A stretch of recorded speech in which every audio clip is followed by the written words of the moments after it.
ഒന്നാലോചിച്ച് നോക്കിയേ, സുപ്രീം കോടതി chief justice ഇവിടെയുള്ള ചില യുവാക്കളെ പാറ്റകളെന്ന് വിളിച്ചു. അതിനെ തുടർന്ന് ഒരു സർക്കാസ്റ്റിക്, ഒരു ആക്ഷേപഹാസ്യം പോലെ CJP കോക്രോച്ച് ജനതാ പാർട്ടി എന്നും പറഞ്ഞൊരു പേജ് ഉണ്ടാക്കുകയാണ്. അത് പിന്നീട് ഒരു കൂട്ടായ്മയായിട്ട് മാറുകയാണ്. അപ്പോൾ നമ്മളൊക്കെ എന്താ വിചാരിച്ചിരുന്നത്, ജസ്റ്റ് ഒരു ഇൻ്റർനെറ്റ് മീം കൾച്ചർ എന്ന് വിചാരിച്ചിരുന്നിടത്ത് നിന്ന് ഇന്ന് ഈ അടുത്തിടയ്ക്ക് ഇന്ത്യ കണ്ടിട്ടുള്ള ഏറ്റവും വലിയൊരു പ്രക്ഷോഭത്തിലേക്കാണ്, ഏറ്റവും വലിയൊരു പ്രതിഷേധമാണ് സത്യം പറഞ്ഞാൽ അതിൻ്റെ കീഴിൽ, അതിൻ്റെ നേതൃത്വത്തിൽ നടന്നുകൊണ്ടിരിക്കുന്നത്. സത്യം പറഞ്ഞാൽ അത് ഭയങ്കര ഒരു സംഭവം തന്നെയല്ലേ. ജസ്റ്റ് ഒരു ഇൻ്റർനെറ്റ് മീം എന്ന് ചിന്തിച്ചടത്ത് നിന്ന് അതല്ല, അതിനപ്പുറത്തേക്ക് അവർക്ക് ചെയ്യാൻ പറ്റുമെന്ന് കാണിച്ചുകൊണ്ടിരിക്കുകയാണ്. എന്തൊക്കെയാണ് ഇവിടെ നടന്നുകൊണ്ടിരിക്കുന്നത്? എല്ലാവർക്കും നമസ്കാരം, ഞാൻ അശ്വിൻ. അപ്പോൾ കഴിഞ്ഞ വീഡിയോയിൽ നമ്മൾ പറഞ്ഞത് എവിടെയായിരുന്നു, സോനം വാങ്ചൂക്കിനെ അവിടുന്ന് ഡൽഹി ഹൈക്കോടതിയുടെ ഉത്തരവ് പ്രകാരം അറസ്റ്റ് ചെയ്ത് നീക്കി. കാരണം അദ്ദേഹത്തിൻ്റെ ഹെൽത്ത് കണ്ടീഷൻ വളരെ മോശമാകുമായിരുന്നു. അപ്പോൾ ആ വീഡിയോയിൽ പറഞ്ഞ പല കാര്യങ്ങളുമുണ്ട്. ഒന്നാമത്തെ ഞാൻ ആ വീഡിയോയിൽ പറഞ്ഞിട്ടുണ്ടായിരുന്നത് സമാധാനപരമായിട്ടുള്ളൊരു സമരവും കാര്യങ്ങളൊക്കെയാണ് നടന്നുകൊണ്ടിരിക്കുന്നത്. കാരണം അതുവരെ സമാധാനപരമായിരുന്നു. പക്ഷേ പിന്നീടാണ് നമ്മളിപ്പോൾ കണ്ട വളരെ ക്രൂരമായിട്ടുള്ള, അത് ഇരുഭാഗത്തു നിന്നും പ്രശ്നങ്ങളും കാര്യങ്ങളൊക്കെ ഉണ്ടാകുന്നുണ്ട്. അതിനെപ്പറ്റിയൊക്കെ നമ്മൾ സംസാരിക്കുന്നുണ്ട്. അതിനുശേഷം കാര്യങ്ങൾ കൈവിട്ടു പോവുകയാണ്. പക്ഷേ പലർക്കും അറിയത്തില്ല എന്താണ് സംഭവിച്ചത്, എങ്ങനെയാണ് സംഭവിക്കുന്നത്, ആരാണ് അക്രമം നടത്തുന്നത്. അതോടൊപ്പം ഞാൻ ആ വീഡിയോയിൽ പറഞ്ഞിട്ടുള്ള കാര്യമുണ്ടായിരുന്നു, ഇതിൻ്റെ അകത്ത് മറ്റ് പല ശക്തികളും കടന്നു കയറാൻ സാധ്യതയുണ്ട്. ഒരു സമരം, ഒരു പ്രതിഷേധ പ്രകടനമൊക്കെ തുടങ്ങുന്നത് ഒരൊറ്റ കാര്യത്തിൻ്റെ പേരിലായിരിക്കും. പക്ഷേ പിന്നീട് അങ്ങോട്ട് വ്യാപിക്കുമ്പോൾ പല ശക്തികളും കടന്നു കയറിയിട്ട് അവരുടേതായിട്ടുള്ള പല താല്പര്യങ്ങൾ, അക്രമങ്ങൾ കഴിച്ചുവിടാൻ സാധ്യതയുണ്ടെന്ന് കൃത്യമായിട്ട് ഞാൻ ആ വീഡിയോയിൽ പറഞ്ഞിട്ടില്ലായിരുന്നോ? അതുപോലെ തന്നെയാണ് ഇപ്പോൾ കണ്ടുകൊണ്ടിരിക്കുന്നത്. പോലീസ് അവരെ ആക്രമിച്ചു, അവർ പ്രത്യാക്രമണം നടത്തി. ആ ഒരു പ്രത്യാക്രമണത്തെ പറ്റിയല്ല പറയുന്നത്, പക്ഷേ അതിനപ്പുറത്തേക്ക് ചില ആൾക്കാർ അവിടെ വലിയ പ്രശ്നങ്ങളാണ് സൃഷ്ടിച്ചുകൊണ്ടിരിക്കുന്നത്. ഞാനിങ്ങനെ പറയുമ്പോൾ നിങ്ങൾ ചിലരെങ്കിലും വിചാരിക്കുന്നുണ്ടാകാം ഇത് വെറുതെ പറയുന്നതാണ്, അല്ലെങ്കിൽ അതിൻ്റെ സീരിയസ്നെസ് ഉൾക്കൊള്ളാൻ പറ്റുന്നില്ലായിരിക്കാം. എന്നാൽ കേട്ടുകൊള്ളുക, കൃത്യമായിട്ട് കേട്ടുകൊള്ളുക. ഇത് ഞാൻ മാത്രമല്ല പറയുന്നത്, ഇതേ CJPയുടെ ലീഡറായിട്ടുള്ള, ഫൗണ്ടറായിട്ടുള്ള അഭിജിത് ദീപ്കയും മറ്റൊരു പ്രധാനപ്പെട്ട സ്പോക്കർ പേഴ്സണായിട്ടുള്ള അശുതോഷ് റൺകെയും ഒക്കെ പരസ്യമായിട്ട് മൈക്ക് വെച്ച് അവിടെ കൂടി നിൽക്കുന്ന ജനങ്ങളോട്, യുവജനങ്ങളോട് അനൗൺസ് ചെയ്യുന്നത് എന്താണെന്നറിയാവോ? നിങ്ങൾ ദയവ് ചെയ്ത് നിങ്ങൾക്ക് തോന്നിയ പോലെ മുദ്രാവാക്യങ്ങളൊന്നും വിളിക്കരുത്, നീറ്റുമായി ബന്ധപ്പെട്ട മുദ്രാവാക്യങ്ങളെ വിളിക്കാവുള്ളൂ. നിങ്ങൾ 4 മുദ്രാവാക്യങ്ങളിലേക്ക് മാത്രം സ്റ്റിക്ക് ഓൺ ചെയ്യുക. ഭാരത് മാതാ കി ജയ്, ഇൻകുലാബ് സിന്ദാബാദ്, ജയ് ഭീം, പിന്നെ ധർമ്മേന്ദ്ര പ്രധാൻ രാജിവെക്കണം. ഈ 4 മുദ്രാവാക്യങ്ങളെ വിളിക്കാവുള്ളൂ. അതിൻ്റെ കാരണം എന്താണെന്നറിയാവോ? ഇവിടെ വിളിക്കുന്ന മുദ്രാവാക്യങ്ങൾ രാജ്യദ്രോഹ കുറ്റത്തിനകത്ത് കിടക്കുന്ന ഉമർ ഖാലിദിനെ അനുകൂലിച്ചുള്ള മുദ്രാവാക്യങ്ങൾ വരെ അവിടെ മുഴങ്ങിയിട്ടുണ്ടായിരുന്നു. അങ്ങനെ മറ്റ് പല പ്രശ്നങ്ങളും ഈ മുദ്രാവാക്യങ്ങളുമായി ബന്ധപ്പെട്ട കോൺട്രവേഴ്സിയിലൊക്കെ നടന്നിട്ടുണ്ടായിരുന്നു. അതുകൊണ്ട് CJPയുടെ ഫൗണ്ടറിന് തന്നെ പറയേണ്ടി വരികയാണ്, ദയവ് ചെയ്ത് നിങ്ങളാരും മറ്റ് മുദ്രാവാക്യങ്ങളും കാര്യങ്ങളൊക്കെ വിളിക്കരുതെന്ന്. അപ്പോൾ തന്നെ നമുക്ക് മനസ്സിലാക്കാം ഇൻഫിൽട്രേഷൻ, മറ്റ് സംഘടിത ശക്തികളുടെ കാര്യങ്ങളൊക്കെ ഉണ്ടായിട്ടുണ്ടെന്നുള്ളത്. ഞാൻ കഴിഞ്ഞ വീഡിയോയിൽ വളരെ വ്യക്തമായിട്ട് പറഞ്ഞാണ്, ധർമ്മേന്ദ്ര പ്രധാൻ രാജിവെക്കണം. ഇപ്പോൾ ഞാനൊക്കെ ഫോക്കസ് ചെയ്യുന്നത് എന്താണെന്നറിയാവോ? നീറ്റുമായി ബന്ധപ്പെട്ട നിങ്ങൾ ഓരോരുത്തരും, നമ്മളുടെ വിദ്യാർത്ഥികളെ സംബന്ധിക്കുന്ന കാര്യമല്ലേ നമ്മൾ ഫോക്കസ് ചെയ്യേണ്ടത്. നിങ്ങൾ അതിലേക്ക് സ്റ്റിക്ക് ഓൺ ചെയ്യുക. മറ്റൊരു തരത്തിലുള്ള കാര്യങ്ങളിലേക്കും നിങ്ങൾ അറിയാതെ പോലും അവരുടെ ഐഡിയോളജി ഒന്ന് ഷെയർ ചെയ്ത് വിടാതിരിക്കുക. അപ്പോൾ നമ്മുടെ കുട്ടികളുടെ ഭാവിയാണ് വലുത്. ഞാൻ കൃത്യമായിട്ട് പറയുന്നു, ധർമ്മേന്ദ്ര പ്രധാൻ രാജിവെക്കണം എന്നുള്ള കാര്യത്തിൽ യാതൊരു സംശയവുമില്ല. കാരണം ഈ ഒരു പേപ്പർ മാത്രമൊന്നും അല്ല, ഇപ്പോൾ മാത്രമല്ല ലീക്കായിട്ടുള്ളത്. ഇതുപോലെ തന്നെ 2021 ലീക്കായി, 2024 ലീക്കായി, 2 വർഷം മുമ്പ് UGCയുടെ പേപ്പർ ലീക്കായി. അങ്ങനെ കഴിഞ്ഞ കുറേ വർഷങ്ങൾക്കുള്ളിൽ ഒരുപാട് പേപ്പർ ലീക്സാണ് നടന്നിട്ടുണ്ടായിരുന്നത്. അപ്പോൾ ഈ ക്വസ്റ്റ്യൻ പേപ്പർ ലീക്ക് എന്ന് പറയുന്നത് നിസ്സാരമല്ല. ഒരുപാട് കുട്ടികളുടെ ഭാവി, അറിയാമല്ലോ, 20ഓളം കുട്ടികൾ ആത്മഹത്യ ചെയ്തു. അത്രയും വലിയൊരു ദുരന്തം ഈ രാജ്യം കാണാനുണ്ടോ? ആ സ്ട്രെസ്സ് താങ്ങാൻ പറ്റാതെ അവരനുഭവിച്ച മാനസിക വേദന എന്ന് പറയുന്നത്, അവർ പോകുന്ന ബുദ്ധിമുട്ടെന്ന് പറയുന്നത് ഭയങ്കരമാണ്. ഞാൻ കഴിഞ്ഞ വീഡിയോയിലൊക്കെ പറഞ്ഞിട്ടുണ്ടായിരുന്നു, ഇവരൊക്കെ പഠിക്കുന്നത് എങ്ങനെയാണെന്ന്. 14-16 മണിക്കൂറൊക്കെ റീഡിംഗ് റൂമിലുള്ള ചെറിയ ക്യാബിലിരുന്ന് പഠിക്കുകയാണ്. അവരെ കസേരയിൽ എഴുന്നേൽക്കുന്നത് 3 കാര്യങ്ങൾക്ക് വേണ്ടിയിട്ടാണ്: വാഷ്റൂം യൂസ് ചെയ്യാൻ, ഭക്ഷണം കഴിക്കാൻ, ഉറങ്ങാൻ പോകാൻ. ഇത് പറയുമ്പോൾ തള്ളാന്ന് വിചാരിക്കുന്നുണ്ടെങ്കിൽ കേരളത്തിലെ പ്രധാന എൻട്രൻസ് കോച്ചിങ് സെൻ്ററൊക്കെ ഉണ്ടല്ലോ, അവിടെ നീറ്റിനും JEE മെയിൻസിനൊക്കെ വേണ്ടി റിപ്പീറ്റേഴ്സ് ബാച്ച് ഉണ്ട്. റിപ്പീറ്റ് ചെയ്ത് 2-3 വർഷമൊക്കെ ആയിട്ട് റിപ്പീറ്റ് ചെയ്യുന്നവരുണ്ട് കേട്ടോ. അവരോടൊന്ന് ചോദിച്ചു നോക്ക്, അവരല്ലെങ്കിൽ കൂടെയുള്ളവരൊക്കെ ഇങ്ങനെ പഠിക്കാറുണ്ടോ എന്ന്. കാരണം ഇതൊക്കെ കണ്ടും അനുഭവിച്ച് മനസ്സിലാക്കിയവർ തന്നെയാണ് നമ്മൾ. എൻട്രൻസ് ഒക്കെ എഴുതിയിട്ടുണ്ട്, അതുകൊണ്ടറിയാം. അപ്പോൾ ഇന്ന് നമ്മൾ സംസാരിക്കേണ്ട പ്രധാനപ്പെട്ട കാര്യങ്ങൾ എന്തെന്നാൽ, എങ്ങനെയാണ് ഈ ഒരു ആക്രമണം തുടങ്ങിയത് എന്നുള്ളതാണ്. 2 വശങ്ങളിൽ സംസാരിക്കണം. കാരണം പോലീസിൻ്റെ ഭാഗത്ത് നിന്ന് ക്രൂരമായിട്ടുള്ള നരനായിട്ടുണ്ടാകുന്നുണ്ട്. ഒരു കാര്യം നിങ്ങൾ ശ്രദ്ധിക്കുക, നിങ്ങൾക്ക് താല്പര്യമുള്ള, ഇപ്പോൾ നിങ്ങൾ ഏറ്റവും കൂടുതൽ വീഡിയോ കാണുന്നത് എവിടെയായിരിക്കും ഇതിനെ പറ്റിയിട്ട്? ഇൻസ്റ്റഗ്രാമിലായിരിക്കും അല്ലേ? അപ്പോൾ ഇൻസ്റ്റഗ്രാമിൻ്റെ അൽഗോരിതം എന്തെന്നാൽ, നിങ്ങൾ ഷെയർ ചെയ്യുന്ന, നിങ്ങൾ കൂടുതൽ നേരം വാച്ച് ചെയ്യുന്ന, നിങ്ങൾക്ക് താല്പര്യമുള്ള വീഡിയോസ് ആയിരിക്കും നിങ്ങളുടെ ഫീഡിലേക്ക് വരുന്നത്. അതുകൊണ്ട് തന്നെ എനിക്കൊരു റിക്വസ്റ്റ് ഉള്ളത്, 2 ടൈപ്പ് ഓഫ് വീഡിയോ നിങ്ങൾ കണ്ടെന്ന് വെച്ചോ. ഒന്ന്, പോലീസിൻ്റെ ക്രൂരമായിട്ടുള്ള ആക്രമണം. മറ്റേടത്ത് CJP പ്രവർത്തകർ അവിടെ പോലീസിൻ്റെ കാറൊക്കെ തല്ലിപ്പൊളിക്കുന്നുണ്ട്. ഈ 2 വീഡിയോ നിങ്ങൾ നിങ്ങളുടെ സുഹൃത്തിന് ഷെയർ ചെയ്യുക. ആ 2 വീഡിയോ നിങ്ങൾ സേവ് ചെയ്യുക, 2 വീഡിയോ ലൈക്ക് ചെയ്യുക. അങ്ങനെയാണെങ്കിൽ നിങ്ങളുടെ ഫീഡിലേക്ക് 2 സൈഡഡ് ആയിട്ടുള്ള നമ്മൾ കംപ്ലീറ്റ് കാര്യങ്ങൾ മനസ്സിലാക്കണം. പക്ഷേ അൽഗോരിതം നിങ്ങൾക്ക് താല്പര്യമുള്ള നിങ്ങളുടെ മനസ്സിനെ മനസ്സിലാക്കിയിട്ട് നിങ്ങളുടെ താല്പര്യത്തിനൊത്ത കാര്യങ്ങൾ അൽഗോരിതം കൊണ്ടുവരത്തുള്ളൂ. നമുക്ക് വേണ്ടത് നിഷ്പക്ഷതയാണ്. അതോടൊപ്പം ഇതിനെല്ലാം ആത്യന്തികമായിട്ട് നമുക്ക് വേണ്ടത് എന്താണ്? രാജ്യത്ത് സമാധാനം വേണം, നമ്മളുടെ കുട്ടികൾക്ക് നീതി കിട്ടണം. അതിൽ യാതൊരു സംശയവുമില്ല. എന്നും ഞാൻ വിദ്യാർത്ഥി പക്ഷത്താണ്. വിദ്യാർത്ഥികൾ, യുവജനങ്ങളെന്ന് പറഞ്ഞാൽ എനിക്കും എന്തോ ഭയങ്കര സംഭവം പോലെയാണ്. അതുകൊണ്ട് തന്നെ അത് അവർക്കൊപ്പം ഈ രാജ്യത്തെ ഓരോ വ്യക്തികളും അണിനിരക്കണമെന്ന് തന്നെയാണ് പറയാനുള്ളത്.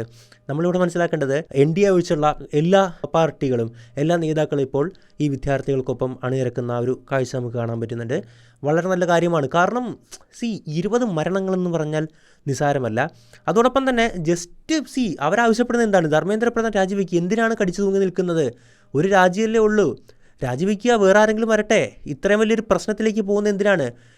ഇവിടെ പലരും ചൂണ്ടിക്കാണിക്കുന്നൊരു പ്രശ്നം എന്തെന്നാൽ, ഇതിന് ഇങ്ങനെ ഒരു രാജിവെക്കുന്നൊരു സംവിധാനം BJP കൊണ്ടുവന്നാൽ പിന്നീട് പല പ്രശ്നങ്ങൾ ഇതേ തുടർന്ന് ചെയിൻ റിയാക്ഷൻ പോലെ സംഭവിക്കുമെന്നുള്ളത് ആ ഒരു പേടി അവർക്കുണ്ട് എന്നുള്ളതാണ്.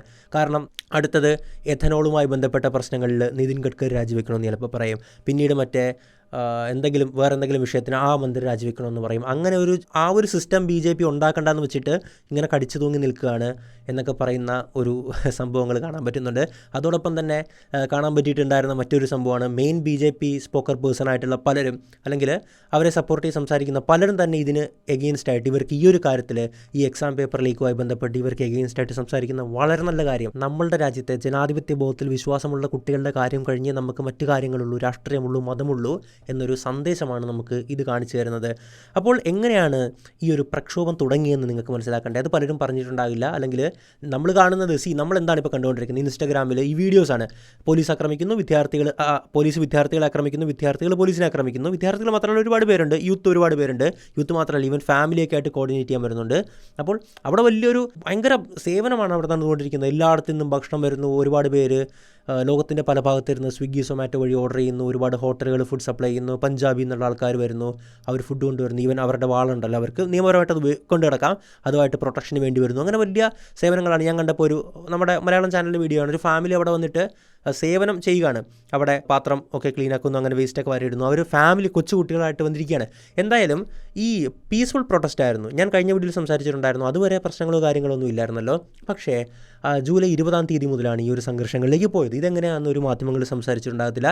ഇതെങ്ങനെയാണെന്ന് നോക്കുവാണെങ്കിൽ, അന്ന് ചലോ സൻസാദ് എന്ന് പറയുന്ന ഒരു പരിപാടി സോനം വാങ്ചുക്ക് നേരത്തെ തന്നെ ആഹ്വാനം ചെയ്തിട്ടുണ്ടായിരുന്നു. ചലോ സൻസാദ് എന്ന് വെച്ചാൽ പാർലമെൻറ്റിലേക്ക് മാർച്ച് നടത്തുക എന്നുള്ളതാണ്. അങ്ങനെ ജൂലൈ 20-ാം തീയതി ഉച്ചയോട് കൂടിയിട്ട് ഈ ആൾക്കൂട്ടം, അപ്പോൾ സോനം വാങ്ചുക്ക് അവിടെ ഇല്ല, അതിന് മുമ്പത്തെ ദിവസം അദ്ദേഹത്തെ ഹോസ്പിറ്റലിലേക്ക് മാറ്റിയിട്ടുണ്ടായിരുന്നു. എന്തായാലും അവിടെ ഉണ്ടായിരുന്ന ഈ CJPയുടെ പ്രവർത്തകരും മറ്റ് വ്യക്തികളൊക്കെ ചേർന്ന് പാർലമെൻറ്റ് മാർച്ച് നടത്തുകയാണ് പാർലമെൻറ്റിലേക്ക്. അപ്പോൾ പോലീസ് ബാരിക്കേഡ് വെച്ച് തടയും.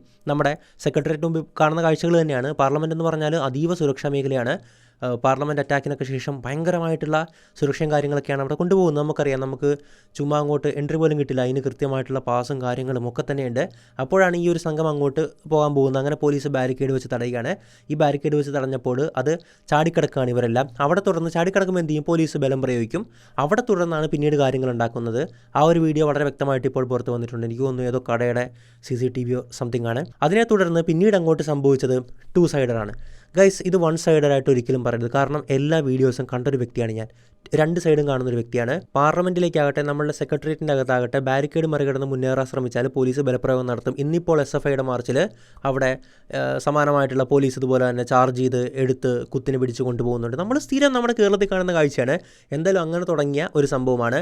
പിന്നീട് അങ്ങോട്ട് സംഭവിച്ച കാര്യങ്ങൾ 2 സൈഡഡ് ആണ്. ദയവായിട്ട് ഇത് മനസ്സിലാക്കുക. 2 ഇടത്തു നിന്നും ആക്രമണം ഉണ്ടായിട്ടുണ്ട്. പക്ഷേ ഇവിടെ ഒരു കാര്യം മനസ്സിലാക്കുക, ഈ പ്രതിഷേധക്കാരിലാണെങ്കിലും പോലീസിലാണെങ്കിലും ഒരു ചെറിയ ശതമാനമാണ് ക്രൂരമായിട്ടുള്ള ആക്രമണങ്ങൾ അഴിച്ചുവിടുന്നത്. ബാക്കി എല്ലാവരും യാതൊരുവിധ പ്രശ്നവും ഇല്ലാതെയാണ് മുമ്പോട്ട് പോകുന്നത്. ഞാൻ പറഞ്ഞല്ലോ, ഏത് കൂട്ടം എടുത്താലും അതിൻ്റെ അകത്ത് പ്രശ്നക്കാരുണ്ടാവും. എന്തായാലും പിന്നീട് അങ്ങോട്ട് കാണാൻ പറ്റിയിട്ടുണ്ടായിരുന്നു. ഞാൻ വീഡിയോയിൽ കണ്ട കാര്യങ്ങൾ വ്യക്തമായിട്ട് പറയാം. ഇതിൻ്റെ ഒരു പ്രശ്നം പറയുവാണെങ്കിൽ ആദ്യം ഞാൻ ഏത് പറയുമെന്ന് വരെ നിങ്ങൾ നോക്കും. എന്നിട്ട് അതിനാണോ ഞാൻ കൂടുതൽ മുൻതൂക്കം കൊടുക്കുന്നത്? ദയവായിട്ട് ഞാൻ പറയുന്നത് കേൾക്കുക. ഇത് 2 സൈഡഡ് അറ്റാക്കാണ്. ഓക്കെ, അപ്പോൾ എന്തായാലും CJP പ്രവർത്തകരെ ആക്രമിച്ചത് പറയാം. പോലീസ് CJP പ്രവർത്തകരെ നല്ലതുപോലെ ലാത്തിക്കടിക്കുന്നുണ്ട്, ടിയർ ഗ്യാസ് ഉപയോഗിക്കുന്നുണ്ട്. അപ്പോൾ ആ ടിയർ ഗ്യാസ് വീണ് ഒരുത്തൻ പൊട്ടിത്തെറിച്ച് അവനും അതിൻ്റെ കൂടെ ഇങ്ങനെ വീഴുന്നത് കാണുന്നുണ്ട്, തല പൊട്ടുന്നുണ്ട്. അതോടൊപ്പം ഒരു ആരോപണം കേട്ടത്, ഈ ലാത്തിയിൽ ആണി വച്ചിട്ട് ഇങ്ങനെ അടിക്കുന്നുണ്ട്. അയാളുടെ ഞാൻ ഫോട്ടോയും കാര്യങ്ങളൊക്കെ കണ്ടിട്ടുണ്ടായിരുന്നു, വെരിഫൈ ചെയ്തിട്ടുണ്ടായിരുന്നു. ആ വീഡിയോ ഫേക്കാണെന്ന് ഡൽഹി പോലീസ് പറയുവാണെങ്കിൽ കൂടിയിട്ട് കൃത്യമായിട്ട് വെരിഫൈഡ് ആണ്. അതിൻ്റെ അകത്ത് ഈ ആണി പോലുള്ള അങ്ങനത്തെ സാധനങ്ങളൊക്കെ ഉണ്ടായിരുന്നു. അതോടൊപ്പം ജലപീരങ്കി ഉപയോഗിക്കുന്നുണ്ട്.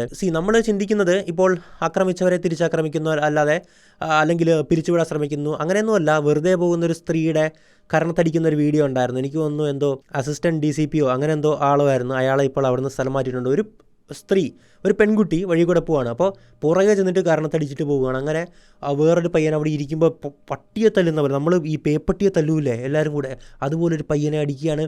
അങ്ങനെ വെറുതെ ഇരിക്കുന്നവരെയൊക്കെ വന്ന് മർദ്ദിക്കുന്നു. അങ്ങനത്തെ സംഭവങ്ങൾ നല്ലതുപോലെ ലാത്തി ചാർജും കാര്യങ്ങളൊക്കെ പോലീസിൻ്റെ ഭാഗത്തു നിന്നുണ്ടാകുന്നുണ്ട്. ഇനി സമരക്കാരിലെ ഒരു വിഭാഗം ചെയ്യുന്ന കാര്യം എന്തെന്നാൽ ഇതിലും ക്രൂരമായിട്ടുള്ള കലാപമാണ് അവർ അഴിച്ചുവിടുന്നത്. ഞാൻ പറഞ്ഞല്ലോ, ഒരു വിഭാഗം മാത്രമാണ്. ബാക്കി ചിലപ്പോൾ അതിൻ്റെ 2% അല്ലെങ്കിൽ 5% പേര് മാത്രമായിരിക്കും. ബാക്കി എല്ലാവരും നോർമലായിട്ട് പ്രവർത്തിക്കുന്നു. പിന്നീട് ഈ ആൾക്കൂട്ടത്തെ പെടുമ്പോൾ ആൾക്കൂട്ടത്തിൻ്റെ സ്വഭാവം നമ്മളും കൈവരിക്കും. നമ്മുടെ ഉള്ളിൽ കിടക്കുന്ന ആ ഒരു മൃഗം പുറത്തോട്ടി ആടുമെന്ന് പറയും. അതുപോലെയും കുറേ പേര് ഇതിൻ്റെ അകത്ത് ഇൻവോൾവ് ആയി പോകുന്നുണ്ട്. എന്തായാലും വളരെ കുറഞ്ഞൊരു ശതമാനം പേര് കേട്ടോ, ഞാൻ അങ്ങനെ തന്നെ എടുത്ത് പറയുകയാണ്. അവർ മാത്രമാണ് പ്രശ്നക്കാർ. ബാക്കിയുള്ള നമ്മളെപ്പോലെ ഇപ്പോൾ നമ്മൾ ചെന്ന് കഴിഞ്ഞാൽ എന്തിനു വേണ്ടിയാണ് ചെല്ലുക? അവിടെ നീറ്റുമായി ബന്ധപ്പെട്ട് നമ്മുടെ രാജ്യത്തെ കുട്ടികൾക്ക് നീതി കിട്ടണമെന്ന് പറയാനല്ലേ. അപ്പോൾ നമ്മളെപ്പോലുള്ളവരാണ് കൂടുതലും. ഓക്കെ, പക്ഷേ ഈ കുറച്ച് അക്രമകാരികൾ, അങ്ങനെ വയലൻറ്റ് മെൻറ്റാലിറ്റി ഉള്ളവരുണ്ട്. അവരും ഭയങ്കരമായിട്ട് ആക്രമിക്കുകയാണ്. ആക്രമണം എന്ന് പറയുമ്പോൾ ഈ പ്രതിഷേധക്കാരുടെ അങ്ങോട്ടുള്ള ആക്രമണം എന്ന് പറയുമ്പോൾ രണ്ടായിട്ട് കാണേണ്ടതുണ്ട്. ഒന്നാമത്തത് പോലീസ് അവരെ ആക്രമിച്ചു, അവർ പ്രത്യാക്രമണം നടത്തി. അതിനെ നമുക്ക് ന്യായീകരിക്കാൻ സാധിക്കും. കാരണം എന്നെ അടിച്ചു ഞാൻ തിരിച്ചടിച്ചു എന്ന് പറയുന്ന പോലത്തെ എന്ന് പറഞ്ഞാൽ ലോഫുൾ ന്യായീകരണമല്ല. ഓക്കെ, പക്ഷേ നമ്മുടെ മനസ്സിലാക്കാം. രണ്ടാമതായിട്ട് വെറുതെ യാതൊരുവിധ പ്രകോപനവും ഇല്ലാതെ ഇവർ കല്ലെറിയുന്നുണ്ട്. നമ്മളുടെ റിപ്പോർട്ടർ ചാനലുണ്ടല്ലോ മലയാളത്തിലെ, കൃത്യമായിട്ട് റിപ്പോർട്ട് ചെയ്യുകയാണ്. ഇവർ വെറുതെ അവിടെ നിൽക്കുകയാണ് പോലീസിൻ്റെ ഒപ്പം. അവിടുന്ന് കല്ലുകൾ വന്ന് വീഴുകയാണ്. കല്ലുകൾ വീഴുന്നു എന്ന് പറഞ്ഞിട്ട് കല്ലൊക്കെ എടുത്ത് കാണിക്കുന്നുണ്ട്. അതോടൊപ്പം പല വ്ളോഗേഴ്സും കൃത്യമായിട്ടത് എടുത്ത് കാണിക്കുന്നുണ്ട്. എന്തിനാണ് നിങ്ങൾ കല്ലെറിഞ്ഞത് എന്ന് പറഞ്ഞിട്ട് പലരെയും കയ്യോടെ കൂടി പിടികൂടുന്നുണ്ട്. അപ്പോൾ അതോടൊപ്പം ഒരു പോലീസുകാരനെ ഓടിച്ചിട്ട് എല്ലാവരും കൂടെ ഇതുപോലെ തന്നെ എങ്ങനെയാണോ നേരത്തെ പോലീസുകാർ ഇവരെ മർദ്ദിച്ചത് അതുപോലെ തന്നെ ബ്രൂട്ടലായിട്ടുള്ള ഈ ആൾക്കൂട്ട ആക്രമണം നടത്തുകയാണ്. അങ്ങനെ 2 പോലീസുകാരുടെ വീഡിയോ കണ്ടിട്ടുണ്ടായിരുന്നു. ഒന്ന് നീല യൂണിഫോമിലും ഒന്ന് കാക്കി യൂണിഫോമിലുള്ള പോലീസുകാരുടെ. അങ്ങനെ പോയിക്കൊണ്ടിരിക്കുകയാണ് കാര്യങ്ങൾ. അപ്പോൾ ആക്രമണം 2 സൈഡറാണ്. ഇതാണ് കലാപത്തിൻ്റെ പ്രശ്നം എന്ന് പറഞ്ഞാൽ, ഒരു കലാപം നടന്നു കഴിഞ്ഞാൽ പിന്നെ അത് ഏത് വഴിക്ക് പോകുക എന്ന് നമുക്ക് പറയാൻ സാധിക്കില്ല. ഈ രാജ്യത്ത് നടന്നിട്ടുള്ള പല വലിയ കലാപങ്ങളുമില്ലേ, കലാപങ്ങൾ എടുത്തു നോക്കിയാൽ നിങ്ങൾക്ക് മനസ്സിലാകും അത് പ്രശ്നമാണ്. ഇപ്പോൾ ബംഗ്ലാദേശിൽ നടന്ന കലാപത്തെപ്പറ്റി നമ്മൾ സംസാരിച്ചിട്ടുണ്ടായിരുന്നു. അവിടെ എന്തിനായിരുന്നു നടന്നിട്ടുണ്ടായിരുന്നത്? ഷെയ്ഖ് ഹസീനെ രാജിവെക്കണം. അത് അവിടുത്തെ പൊളിറ്റിക്കലായിട്ടുള്ള പ്രശ്നമായിരുന്നല്ലേ. പക്ഷേ അതെങ്ങനെയാണ് അല്ലെങ്കിൽ എന്തൊക്കെയാണ് അതിൻ്റെ അകത്ത് സംഭവിച്ചതെന്ന് ഞാൻ പറഞ്ഞിട്ടുണ്ടായിരുന്നു. പല കുടുംബങ്ങളെയും, അവിടെയുള്ള ന്യൂനപക്ഷമായിട്ടുള്ള കുടുംബങ്ങളെയും ടാർഗറ്റ് ചെയ്യപ്പെട്ടു. കൃത്യമായിട്ട് അൽ ജസീറയും റോയിറ്റേഴ്സൊക്കെ റിപ്പോർട്ട് ചെയ്ത കാര്യമാണ്. ഞാൻ അന്ന് ആ വീഡിയോയിൽ അതിൻ്റെ സോഴ്സും കാര്യങ്ങളൊക്കെ കാണിച്ചിട്ടുണ്ടായിരുന്നല്ലേ. അപ്പോൾ ഈ പ്രശ്നക്കാർ ഇതിനെ പല രീതിയിൽ മുതലെടുക്കാൻ ശ്രമിക്കും. രാഷ്ട്രീയം കടന്നു വരും, മതം കടന്നു വരും, വ്യക്തി താല്പര്യങ്ങൾ കടന്നു വരും. അങ്ങനെ ഇത് എന്തിനാണ് തുടങ്ങിയത് അതിൽ നിന്ന് കംപ്ലീറ്റ് ഡീവിയേറ്റ് ചെയ്ത് മറ്റൊരു കാര്യത്തിന് വേണ്ടിയിട്ട് പല തൽപരകക്ഷികൾ ഉപയോഗിക്കും. അപ്പോൾ വിമർശനം കേൾക്കേണ്ടി വരുന്ന ആരാണ്? യഥാർത്ഥമായിട്ട് നീതിക്ക് വേണ്ടി നിലകൊള്ളുന്ന, ഇപ്പോൾ നമ്മളെപ്പോലുള്ള ഒരുപാട് വ്യക്തികളുണ്ടാകും. നമ്മുടെ കുട്ടികൾക്ക് നീതി കിട്ടണമെന്ന് പറഞ്ഞ് അവിടെ പോയിരിക്കുന്നവരല്ലേ. അപ്പോൾ അവരും കൂടി ഇതിൻ്റെ പഴി കേൾക്കേണ്ടി വരുമെന്നുള്ളതാണ് സത്യം. അതാണിപ്പോൾ സംഭവിച്ചുകൊണ്ടിരിക്കുന്നത്. അതുകൊണ്ട് തന്നെ പല റൈറ്റ് വിങ് പേജുകളും ഇവരെ മൊത്തത്തിൽ രാജ്യദ്രോഹികളായിട്ടും ദേശവിരുദ്ധരുമായിട്ടൊക്കെ മുദ്രകുത്തുകയാണ്. നോ, അവരാരും എല്ലാവരും അങ്ങനെയല്ല. ഞാൻ പറഞ്ഞല്ലോ, അതിൻ്റെ അകത്ത് കുറച്ച് പേര്, ഒരു നിശ്ചയ ശതമാനം പേര് ഈ കൃത്യമായിട്ടുള്ള താല്പര്യങ്ങളോടെ വരുന്നുണ്ട്. അതിൻ്റെ അകത്ത് ഒരു സംശയവുമില്ല. പക്ഷേ ബാക്കിയുള്ള ഭൂരിഭാഗം പേരും കുട്ടികൾക്ക് നീതി കിട്ടണമെന്നും പറയുക, എഡ്യൂക്കേഷൻ റിഫോം, നീതി കിട്ടുന്ന അപ്പുറത്തേക്ക് നമ്മളുടെ വിദ്യാഭ്യാസപരമായിട്ടുള്ള ഒരുപാട് കാര്യങ്ങൾ മാറാനുണ്ട്. ഈ നമ്മൾ റീസെൻ്റായിട്ട് നടന്നിട്ടുള്ള ക്വസ്റ്റ്യൻ പേപ്പർ ലീക്ക് നോക്കുകയാണെങ്കിൽ നീറ്റിൻ്റെ തന്നെ 2021, 24, 26 ലീക്കായി. UGCയുടെ എന്തോ UGC നെറ്റാന്ന് തോന്നുന്നു, അത് ലീക്കായിട്ടുണ്ടായിരുന്നു 2 വർഷം മുമ്പ്. അങ്ങനെ ഒരുപാട് പ്രശ്നങ്ങളുണ്ട്. CBSEയുടെ വാല്യുവേഷൻ മൊത്തം പ്രശ്നമായിരുന്നു ഇത്തവണ. ഇങ്ങനെ പ്രശ്നങ്ങൾ നടക്കുമ്പോഴോ ഒന്ന് ആലോചിച്ച് നോക്കുക, ഒരു സാധാരണ കുടുംബത്തിലെ കുട്ടിയെ സംബന്ധിച്ച് അവന് മുൻനിരയിലേക്ക് എത്താനുള്ള ഒരേ മാർഗ്ഗമെന്ന് പറഞ്ഞാൽ ഈ മെറിറ്റ് ലാഡറാണ്. അതായത് പഠിച്ച് മുന്നേറുക, പഠിച്ച് ഉയരത്തിലെത്തുക. ആ ഒരു പഠിത്തമാണ് അവൻ്റെ മുമ്പിലുള്ള ഏണി. അത് കടന്ന് മുകളിലെത്തിയാൽ മാത്രമേ അവൻ്റെ ജീവിതം, അവൻ്റെ കുടുംബം എന്നൊക്കെ പറഞ്ഞാൽ നിങ്ങൾ ഒന്നാലോചിച്ച് നോക്കുക. നമ്മുടെ നാട്ടിലൊക്കെ കാണാം, അത്രയും കഷ്ടപ്പെട്ടാണ് ജീവിക്കുന്നത്. ഇപ്പോൾ പല ചാരിറ്റി വർക്കേഴ്സിൻ്റെ വീഡിയോ കാണുമ്പോഴാണ് നമ്മൾ ശരിക്കും പറഞ്ഞാൽ ഇങ്ങനെയുള്ള കുടുംബങ്ങളുണ്ടെന്ന് നമ്മൾ അറിയുന്നതല്ലേ. ഇൻസ്റ്റഗ്രാമിലൊക്കെ ഉള്ള പ്രമുഖരെയൊക്കെ അറിയാമല്ലോ. അപ്പോൾ അങ്ങനെയുള്ള കുടുംബങ്ങളിൽ നിന്ന് ഒരു കുട്ടി ഡോക്ടറായി മാറിയാൽ ആ കുടുംബത്തിൻ്റെ മൊത്തം കാര്യങ്ങളാണ് അവിടെ മാറുന്നത്. ആ കുട്ടി രക്ഷപ്പെട്ടു, നല്ല ജീവിത സാഹചര്യങ്ങൾ ആ കുടുംബത്തിനുണ്ടാകും. ആ കുട്ടിക്ക് ചിലപ്പോൾ ഒരു ചേട്ടനോ അനിയനോ അനിയത്തിയോ ഒക്കെ ഉണ്ടാകും, അവരുടെ ജീവിതം മെച്ചപ്പെടും. ഇങ്ങനെയാണ് നമ്മളുടെ നാട്ടിലെ സിസ്റ്റം വർക്ക് ചെയ്യുന്നത്. പക്ഷേ അവിടെയാണത് മൊത്തം തച്ചുടയ്ക്കപ്പെടുന്നത്. നമ്മൾ മനസ്സിലാക്കേണ്ടത്, രാജ്യത്തിൻ്റെ എഡ്യൂക്കേഷൻ ബജറ്റ് എന്ന് പറഞ്ഞാൽ 1.4 lakh crore, 1.4 ലക്ഷം കോടി, അത്രയും വലിയൊരു ബജറ്റാണ്. പക്ഷേ അതോടൊപ്പം തന്നെ ഈ നീറ്റുമായി ബന്ധപ്പെട്ട കോച്ചിങ് സെൻറ്റേഴ്സ്, മറ്റ് മെറ്റീരിയൽ സെയിൽ, അതിൻ്റെ ഹോസ്റ്റൽ ഫീസ് തുടങ്ങിയ ആ ഒരു എക്കോസിസ്റ്റം ഉണ്ടല്ലോ ഈ കോച്ചിങ്ങുമായി ബന്ധപ്പെട്ടത്, അതും അതിൻ്റെ ബജറ്റും രാജ്യത്ത് ഏകദേശം ഇത്രത്തോളമുണ്ട്. അപ്പോൾ വലിയൊരു സംഭവമാണിത് ഏത് തരത്തിൽ നമ്മൾ നോക്കിക്കഴിഞ്ഞാലും. അതോടൊപ്പം ഒരു വിദ്യാർത്ഥി കഴിഞ്ഞ ദിവസം പറയുന്ന വീഡിയോ ഉണ്ടായിരുന്നു. ഞാൻ പറഞ്ഞ കാര്യങ്ങൾ തന്നെ ആ വിദ്യാർത്ഥി വന്നിരുന്ന് പറയുകയാണ്. ഞാൻ പണ്ട് CJP വീഡിയോ ഇട്ടപ്പോൾ തന്നെ പറഞ്ഞ കാര്യമാണ് ഇത്ര നാൾക്ക് മുമ്പ്. അതായത് ആദ്യത്തെ നീറ്റ് എക്സാം കഴിഞ്ഞ് എനിക്ക് കിട്ടിയ മാർക്ക് കൂട്ടി നോക്കുകയാണ്. ഞാൻ എൻ്റെ ഹെഡ് മിസ്ട്രസ് അല്ലെങ്കിൽ പ്രിൻസിപ്പാളിൻ്റെ അടുക്കൽ കൊണ്ട് കൊടുക്കുകയാണ്. അപ്പോൾ അദ്ദേഹം അവിടെ പേപ്പർ എഴുതുന്നൊരു കാര്യമുണ്ട്, ഒരു RML മെഡിക്കൽ കോളേജോ മറ്റോ, അതായത് ഇവിടെ അഡ്മിഷൻ ഉറപ്പാണെന്നുള്ള രീതിയിൽ.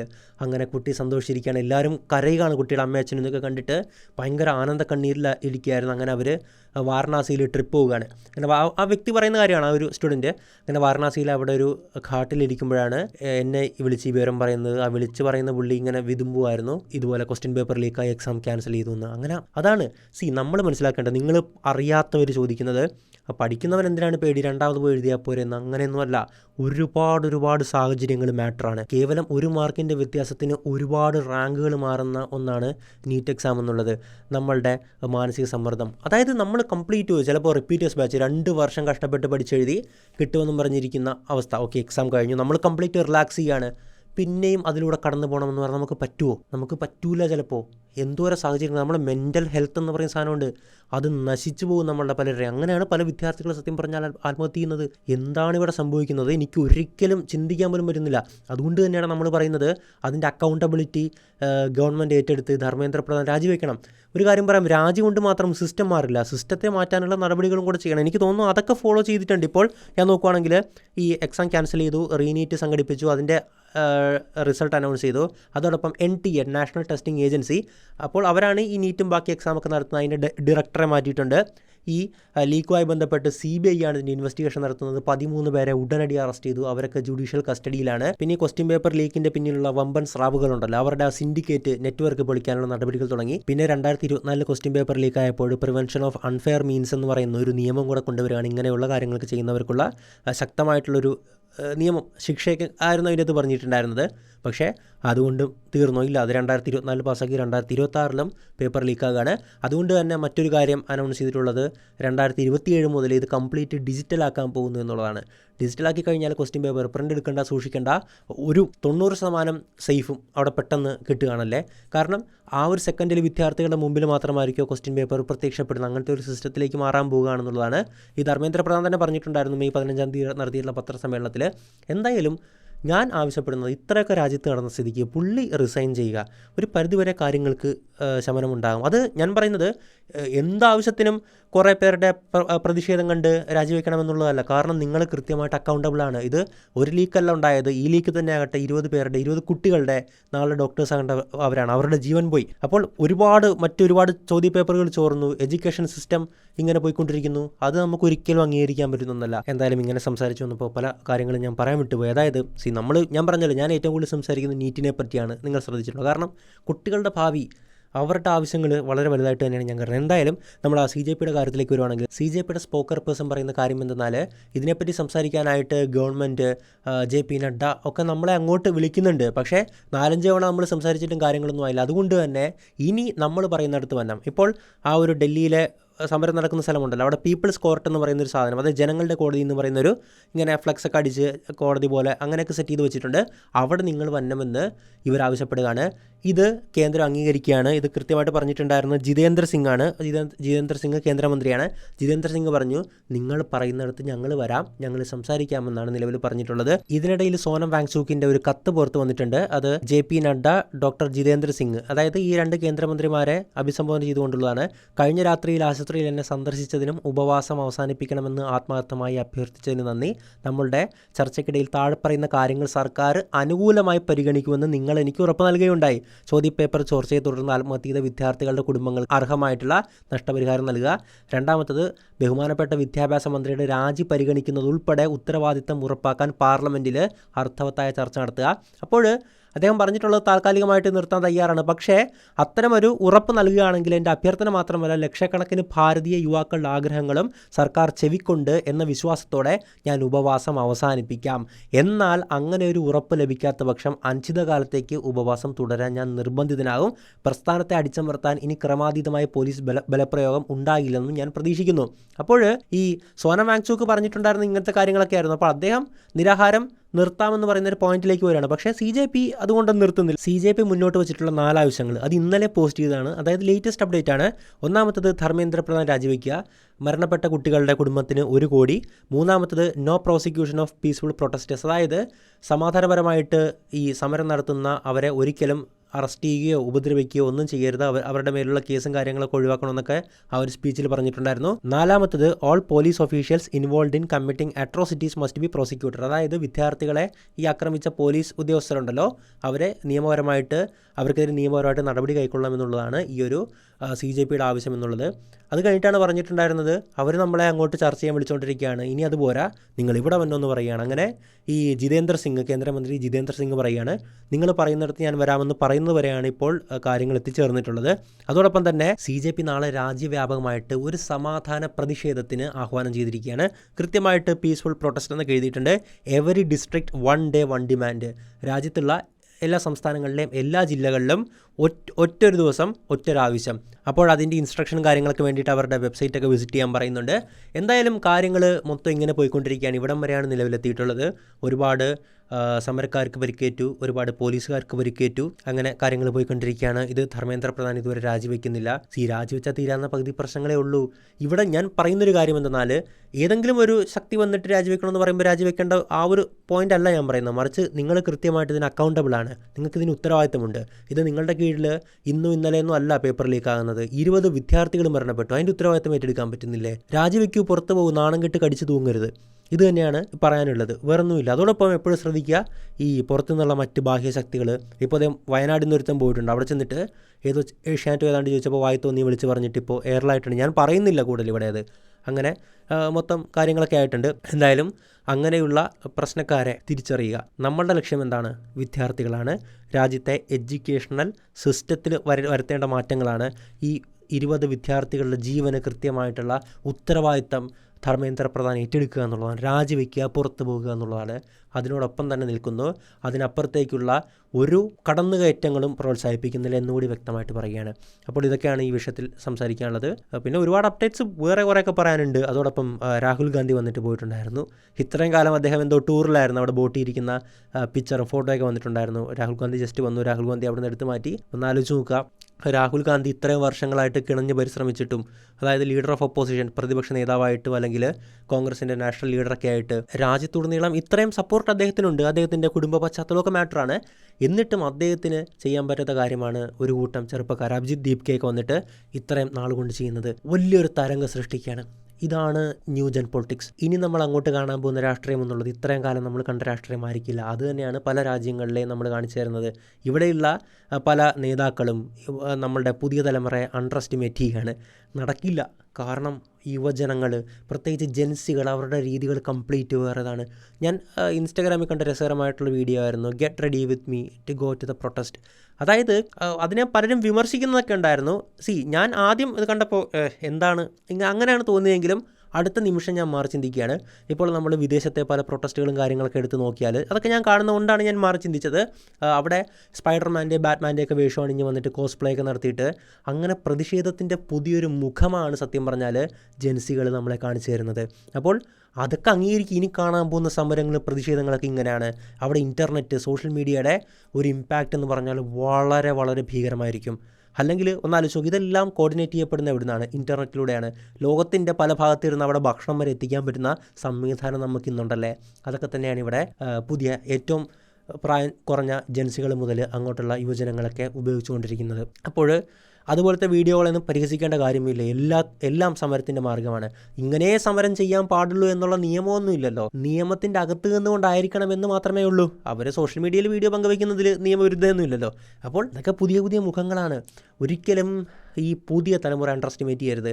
ഒരു 10 വർഷം മുമ്പാണെങ്കിൽ നമുക്ക് പറയാം, 10 വർഷം മുമ്പുള്ള യുവതലമുറ ഇങ്ങനെയൊന്നും ആയിരുന്നില്ല. സാധാരണ കഴിഞ്ഞു പോയ തലമുറയെ പോലെയൊക്കെ തന്നെയായിരുന്നു. പക്ഷേ ഉണ്ടല്ലോ, ഈ 2025 നിൽക്കുന്ന ഏജൻസികളെന്ന് പറഞ്ഞാൽ സത്യം പറഞ്ഞാൽ തീയാണ്. ഒരു ഗവൺമെൻറ്റിലേക്ക് താഴെ ഇറക്കാൻ ശേഷിയുള്ളവരാണെന്ന് മനസ്സിലാക്കുക. എന്തായാലും ഇതിനെക്കുറിച്ചുള്ള നിങ്ങളുടെ അഭിപ്രായമൊക്കെ കമൻറ്റ് ചെയ്യുക. മറ്റൊരു വീഡിയോയിൽ മറ്റുള്ള വിഷയമായിട്ട് നമുക്ക് വീണ്ടും കാണാം. Please signing out.